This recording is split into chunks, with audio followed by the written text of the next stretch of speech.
এনে বয়, আমি যেখানে বইছি এনে বয়। দেখ কেমন তারা বিক্রি করা লাগে মোরদারের শেখ। এই এমন তারা। আব্বা 3 দিন ধরে কিছু খাই নাই।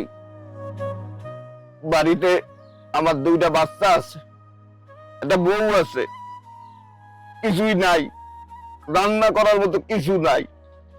মোর বউ রান্না করতে আছে, দেখতেছে আমার বাচ্চারা, কিন্তু আসলে পানি গরম করতে আছে। ওরা তো মনে করতে আছে যে ওদের মা রান্না করতে আছে, কিছুই রান্না হইতে আছে না। দেন কোনে ভিক্ষা দেন, দেন আমার কোনে টাকা দেন। আকাশে 20 টাকা আছে, হারাতে কাম করে 20 টাকা ধর, তুই 20 টাকা দিয়ে কিছু খাইস বাবা, না আল্লাহ তোর ভালো করবে, আমি মরে যাই, তুই বাঁচি থাক বাবা, তুই বাঁচি থাক। দুলা ভাই পাইছি। কি পাইছ? ব্যবসার আইডিয়া পাইছি। কি আইডিয়া?